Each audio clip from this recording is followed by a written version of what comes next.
Bonjour à tous, dans cette vidéo on va essayer de regarder la leçon 413 sur l'utilisation, exemple d'utilisation des séries entières. Une des utilisations, c'est dans la résolution d'une équation différentielle. Donc j'ai choisi un exemple, voilà, équation différentielle d'ordre 2 à coefficient non constant et sur intervalle -1 ouvert. Alors, une des questions naturelles avant de se lancer dans les calculs à se poser est la question suivante. Existe-t-il toujours une solution à cette équation différentielle? Dans tous les cas, il faut garder en tête, dans un coin de sa tête, cette question. Parce qu'on se lance souvent dans les calculs sans se poser cette question. Alors pourquoi ici on a remarque, c'est une équation différentielle ED homogène, ça c'est important. Les fonctions kx associent, donc 1 moins x carré, qui est devant le degré 2, est continue et ne s'annule pas sur -1 ouvert. Alors, il faut savoir que pourquoi il faut que ça ne s'annule pas, parce que c'est quand on transforme l'équation différentielle en équation différentielle résolue, hein, donc en divisant par 1 moins x carré, pour isoler le y seconde et avoir un coefficient 1, donc il ne faut pas qu'il s'annule. Et les autres fonctions, x associé moins 6x est continue, x associé moins 4 est continue aussi. Et donc, ainsi, il existe au moins une solution. Alors, une solution évidente, par exemple, la fonction nulle, hein, est toujours solution. Voilà. Voilà la parenthèse pour commencer. Alors maintenant, cherchons, pour l'exercice, on va cherchant une solution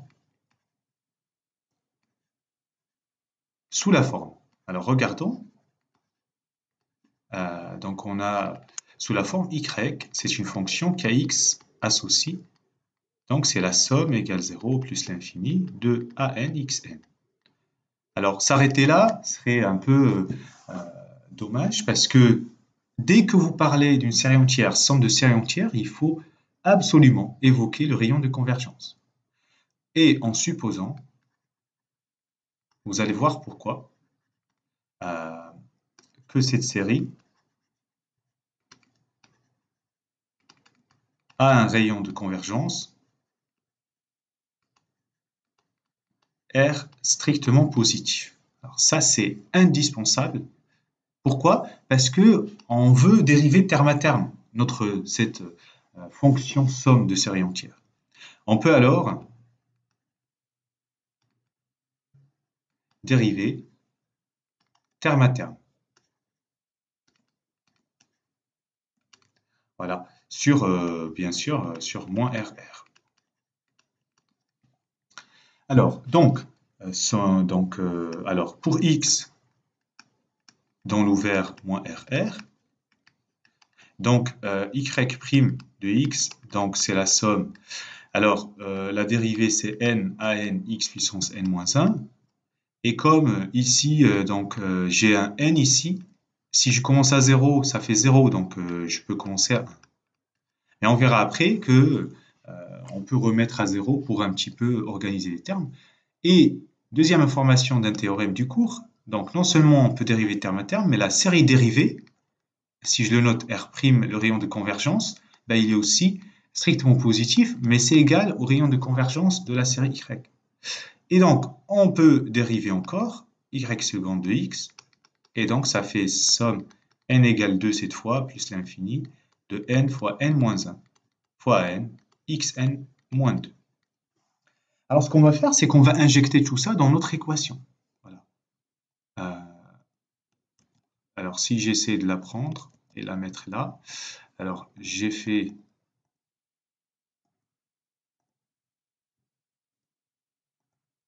Voilà, on va y arriver. Voilà. Alors, on va injecter tout ça dans cette équation.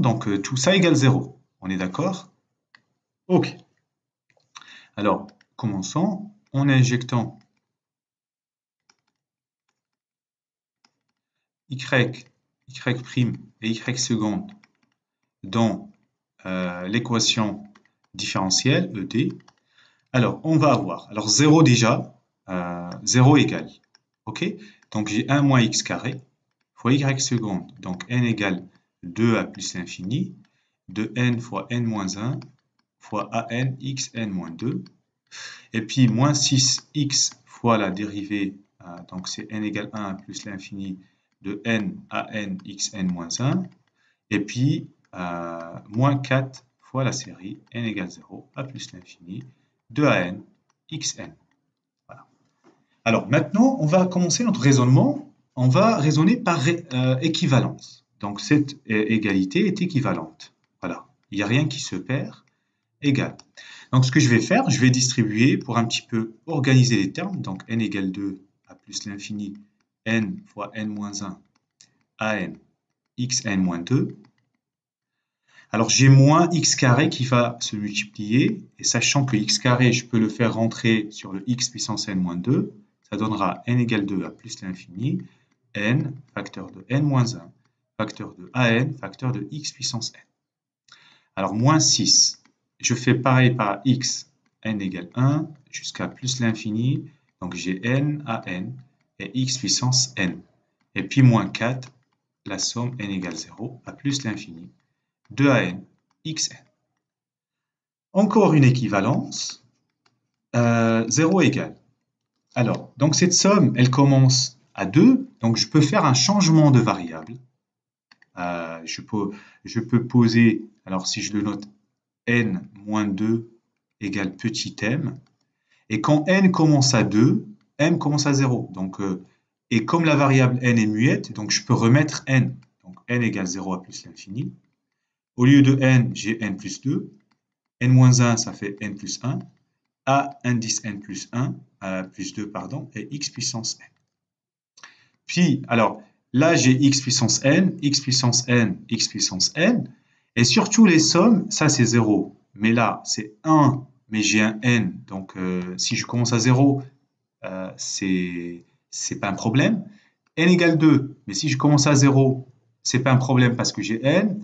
Si je mets 1, c'est pas un problème parce que j'ai n moins 1. Alors, je mets un moins en facteur. La somme n égale 0 à plus l'infini. Alors, je regroupe tout le reste. N facteur de n moins 1. Alors, le an qui est commun, je le mets aussi devant avec x puissance n. Voilà. Et donc on va essayer d'aller doucement. N facteur de n moins 1, moins 6n, moins 4. Tout ça facteur de an fois x puissance n. Alors, encore une étape. 0 égale. Donc, c'est une seule somme, n égale 0, plus l'infini. Un crochet. Donc ici, j'ai n plus 2 fois n plus 1 fois an plus 2. Alors, moins. Alors, cette quantité, je vous laisse faire les calculs. Ça vous donnera n plus 4 fois n plus 2, 1 fois an. Et le tout devant x puissance n. Alors, on est arrivé à un instant, à un moment où on a une série entière à droite. Donc ça, c'est le coefficient devant x puissance n. Donc on obtient une série entière qui est égale à la série entière nulle. Alors, on est parti au début par une série entière de rayon de convergence strictement positif. Donc par unicité du DSE, ça veut dire que pour tout n, ces coefficients sont tous égaux à 0. Donc ceci est équivalent, quel que soit n dans n. Donc les coefficients qui sont là sont tous égaux à 0. Donc n plus 2 fois n plus 1 fois an moins plus 2 moins n plus 4 fois n plus 1 fois n égale 0. Ceci par unicité du DSE. Si vous avez besoin de savoir plus, il y a une vidéo sur la leçon correspondante et justement c'est celle que je présente dans la playlist. Alors, si et seulement si, quel que soit n dans n, donc je peux écrire an plus 2 égale donc n plus 4 sur n plus 2 et an. Voilà. Donc ceci nous permet d'avoir une relation des coefficients an, donc une relation de récurrence d'ordre 2. Alors, c'est un peu, on va dire, laborieux parce que quand on a une relation de récurrence d'ordre 2, il faut expliciter, il faut savoir les termes pairs, les termes impairs. Donc, on va faire les deux cas. Alors déjà, avec ici A0 et A1 quelconque. Quelconque. Voilà. Donc, si n est pair, donc n égale 2p moins 2. Alors, je le mets 2p moins 2 au lieu de 2p, c'est juste pour avoir A2p, vous voyez? Donc, je vais avoir A2p égale.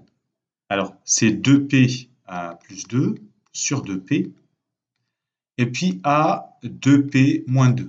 Alors, si j'écris une autre ligne, et je ne vais pas faire plus, vous allez voir 2p plus 2 sur 2p. Là, je vais avoir 2p et puis 2p moins 2. Et donc, on continue 2p moins 2 sur 2p moins 4, etc. Là, j'ai un cran de plus et puis le tout fois A0. Alors, ce qui est bien, c'est qu'on remarque qu'il y a des simplifications vraiment sympas, on va dire. Et on arrive à 2p plus 2 sur 2 A0. Ça, c'est A2p. Et plutôt, A2p égale p plus 1 fois 0. Voilà. Ceci pour tout p dans n. Voilà. Pour tout p dans n. Donc, on a réglé le problème si n est un nombre pair. Si n égale 2p moins 1. Voilà. Alors, écoutez, on va remplacer dans notre relation ici, que vous avez ici, là. Et donc, A indice 2p plus 1, on va obtenir égal. Donc, ça va être 2p plus 3 sur 2p plus 1 fois A 2p moins 1. Et donc, en fait, vous avez un petit peu d'idée. Donc, c'est 2p plus 3 fois 2p plus 1 fois 2p moins 1, etc. jusqu'à 5, parce que c'est un cran de plus.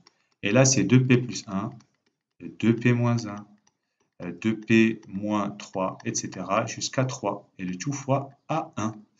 Donc, les simplifications comme tout à l'heure, 2p plus 1, 2p plus 1, 2p plus 1, tac, tac, 5, 5. Donc, il reste 1 tiers fois 2p plus 3 fois A1. A 2p plus 1. Et pour tout p dans n. Voilà. Donc, c'est le moment de faire un petit bilan de ce qu'on a fait, un bilan. Donc, quel que soit x dans l'ouvert moins r, r, alors notre solution s'écrit sous forme y de x. Donc, on a vu pour les termes pairs donc, qui sont juste là, a de p. Donc, c'est GA0 qui est constant qui sort devant, et P, donc 1 à plus l'infini, j'ai P plus 1 et x puissance 2P. Et puis plus A1 sur 3, et la somme, P égale 0. A plus l'infini, x puissance, alors j'ai oublié le coefficient devant, c'est pas cool, alors 2P plus 3 fois x puissance 2P plus 1. Voilà le bilan de la première étape. Alors, maintenant, l'idée, c'est vraiment faire la réciproque. Pourquoi? Parce que il ne faut pas oublier de vérifier que le rayon de convergence de cette série obtenue, qui est série somme, eh bien, vous voyez, c'est une série qui est somme de deux séries. Vous vérifiez que le rayon de convergence est strictement positif. Parce que sinon, tous les calculs effectués sur la dérivée terme à terme ne sont pas justifiés. Voilà. Alors, réciproquement, ça, c'est vraiment important. Hein. Si on l'oublie, c'est vraiment quelque chose d'un peu, on va dire, pénalisant. Alors, pour le rayon de convergence de chacune, donc on va écrire le rayon de convergence de chacune des séries est à 1. Alors pourquoi? Car pour R dans R étoile plus, alors vous allez voir pourquoi. Alors déjà, on a une série lacunaire. Ça veut dire quoi? Ça veut dire qu'il y a des termes pairs, des termes impairs. Alors la règle d'Alembert, donc on va calculer A n plus 2, R n plus 2, sur AN, R puissance N. Alors déjà, on a AN plus 2, c'est AN plus 2, pardon, sur AN, et puis R au carré. Alors, si vous vous souvenez, il y a un instant, on avait vu qu'on avait cette relation. Alors, je vais la recopier. Voilà. On avait cette relation. Alors, cette relation va permettre justement de AN plus 2 sur AN, c'est N plus 4, c'est N plus 4, N plus 4, pardon, sur N plus 2, R au carré. Et ceci tend vers R au carré. Alors, par le critère de D'Alembert, qu'est-ce qu'on peut dire? Cette série, chacune des séries converge si le rayon R strictement à 1 et diverge si R strictement supérieur à 1. Et donc, finalement, ainsi, le rayon de convergence, grand R, de la série représentant y de x, vérifie quoi? On sait que le rayon de convergence d'une somme, c'est au moins égal au plus petit des deux, donc c'est supérieur ou égal à 1, c'est strictement supérieur. Et voilà, on a terminé cette épreuve. Bon courage.